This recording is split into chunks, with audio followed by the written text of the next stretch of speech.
Hello, my name is Father James McLucas, and I welcome you again to another edition of Catholic Insight.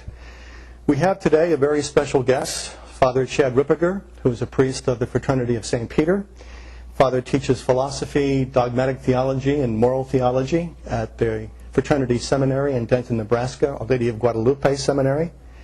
Father earned his doctoral degree at the Pontifical University of the Holy Cross in Rome, and he's the author of a magnificent trilogy entitled Introduction to the Science of Mental Health. And the next several sessions of Catholic Insight, we will be discussing Father's trilogy. Father, welcome. Thank you. I also have the privilege of calling Father a friend. Father, I believe that your 3-volume work is probably the first real attempt to systematize a Catholic approach to the discipline of psychology. Many Catholics are wary of the term psychology. Should they be? Yes, I think so. Given the current situation within modern psychology, which takes an approach to man which is at variance very often with the Catholic understanding of man, they should be wary of the modern psychological approach.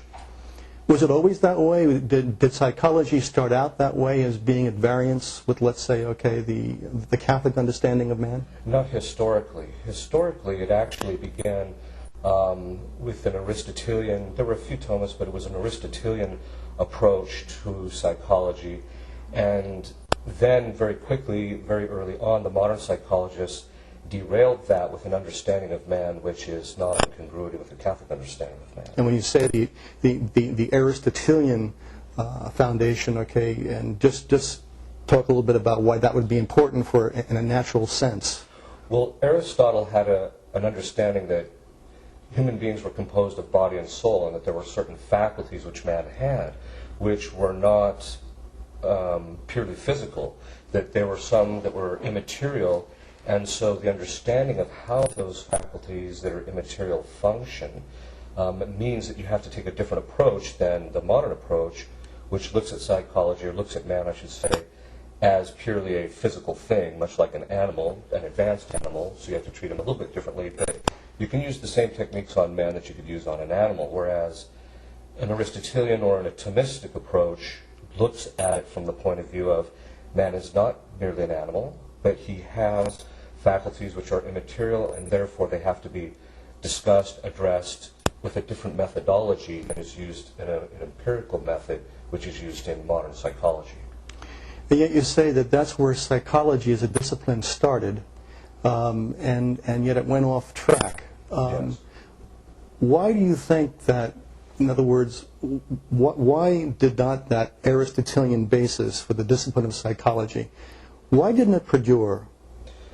Well, there's a few historical reasons. One was because one of the principal people behind it was Franz Brentano, who later was condemned by the Holy See because of certain positions that he had, not connected to psychology as such, but to other things. And so that's one of the reasons why there was a disinterest. But I think the real reason it shifted was because there was a desire to apply the empirical method, or the modern scientific method, to everything, including man. And so it ended up dominating the academic and the intellectual arena in relationship to psychology, precisely because people wanted to have a more scientific approach, to use that term, in the modern sense. So when they moved to a scientific methodology, they were able to capture essentially an understanding of the human, let's say, the physicality of human nature. Right. But when it came to the soul, they were absolutely silent on it.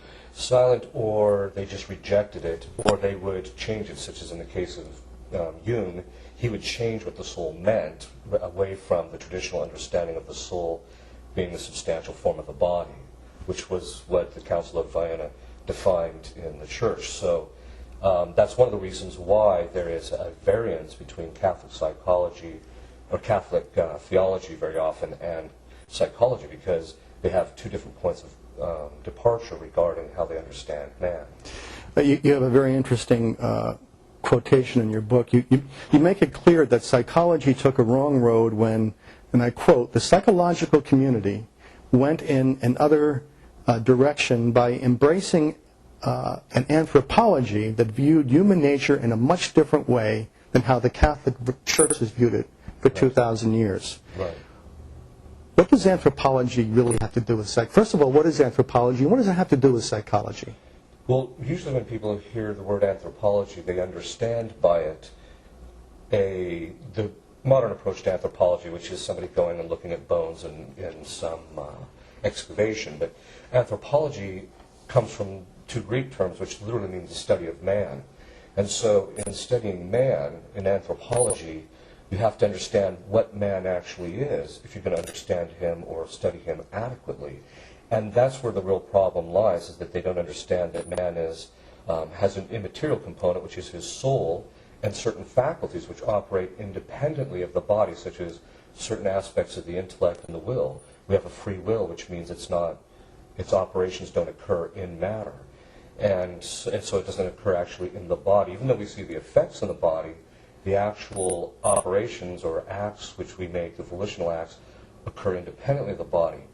And so that's one thing that modern psychology is very often very quiet about, is the whole discussion of will or free will, precisely because it doesn't appear to have any correspondence to anything in the body, and their only concern is about an empirical method which can only deal with the body.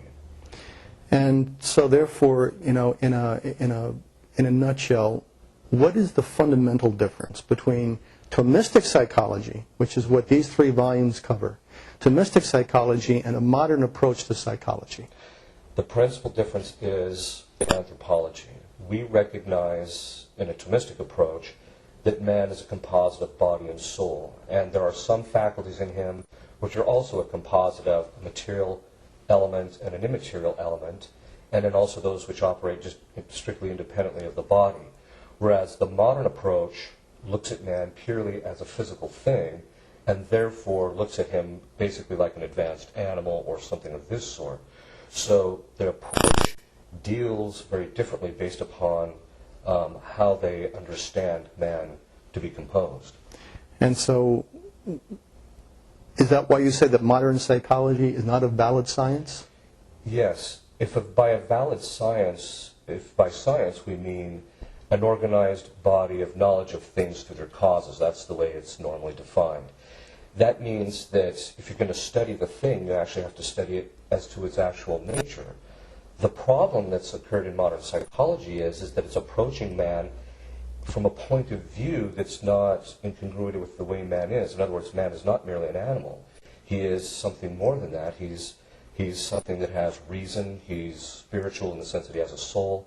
And so he has to be approached in the method, that is, in the scientific way. You have to approach him in all of his causes, and by that we mean that man's mental health is something that's not merely just a matter of environment or physicality or his bodily disposition, but there are other things that are spiritual that affect him, and also his faculties. Some of his faculties are spiritual, and so it's important that we look at it from that point of view, and that's why I say it's not a valid science, because it doesn't really study man as he is. It studies their view or their understanding of man, which is, of course, flawed, or at least at variance with the Catholic understanding of man. I'm going to throw you a curveball, okay? It occurs to me as you speak. If a Thomistic psychologist sat down with a modern psychologist, would they have anything to talk about? My experience is, I've actually done that, by the way, personally. Okay. My experience is that it's very difficult to discuss things because the language, the vocabulary is different. So when you're talking about certain aspects of the human being, like the intellect, the will, and things like that, what they understand by it and what you understand by it are very different. And so what ends up happening is that you kind of get to an impasse, because most of the people I've discussed, or most of the psychologists, the modern psychologists that I've discussed, the Thomistic approach to psychology, don't have the vocabulary or the background to understand the importance or the actual the coherence or the force of your argument as to why psychology has to be a certain way. And so it's very often they end up just saying, well, that's just one view among many, and there's not a real understanding. Among Catholic psychologists who are modern, that is, they follow the modern approach to psychology, they want to become Catholic, they start finding that there's a disconnect between their psychological training and what they do in their therapy and what they understand as Catholics, and they want to bring in certain aspects of Catholicism into it, such as certain aspects of the spiritual life. But they don't know how to do that, because what we understand about us spiritually rests directly upon how we understand man is composed. And so they don't understand it the same way as the Catholics do, at least as the Catholic Church does in its theology. And so there's an impasse. And so very often they're searching around, but they come to the conclusion that, in the end, most of them come to the conclusion that you can't really mix the two, which is actually not the case, as you see in my second volume. Exactly. Okay. And I guess one of the other aspects, because I think that there are people who watch this program who probably have had reason to seek some type of assistance, whether it's marriage counseling or psychological counseling. And would you say that, for instance, people are always asking me, who would you recommend as a good psychologist? Okay. How do you find one? With much difficulty. My experience is that there are a few. In fact, usually when people will email me or contact me, I have two in particular that I generally recommend, because they have their degrees in modern psychology, but they're Thomists. And so they generally tend to approach, and they've been very, very successful helping people, because one of the reasons why modern psychology hasn't been very successful, people will notice that they'll go to a psychologist, week after week or year after year, and there doesn't seem to be much improvement. Well, if you don't know how to fix a problem because you don't understand the nature of the thing you're working on, well, that's what's going to happen. Well, these men actually understand, based upon a Thomistic approach to psychology, how we compose, how we function, and also understanding the Catholic theological component, that we have sin, disorders from sin, original and actual sin, which affect us mentally, and so they understand how to combat those based upon a thoroughly Catholic approach to it. Very, very interesting. And again, just simply to help perhaps some of our viewers, let's say that you have, in your experience, let's say that you have a Protestant, let's say a psychologist who's a practicing Protestant of some, whether it be Presbyterianism or whatever, and a completely secular psychologist. All right. And you look at the phone book. That's the only choices. All right. Right. Do you think, okay, that one is better than another?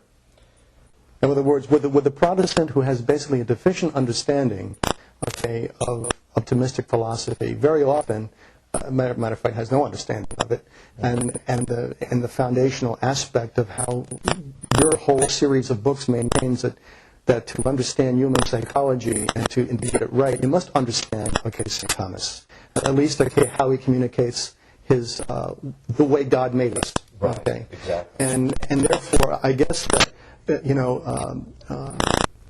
used to say, you get God wrong, you get man wrong. Absolutely. Okay. Now, I guess the question is, if there's a Protestant and a secular, all right, is the Protestant's little bit of limited understanding of, let's say, the faith better than someone who has really no understanding, who comes to it with a tabula rasa?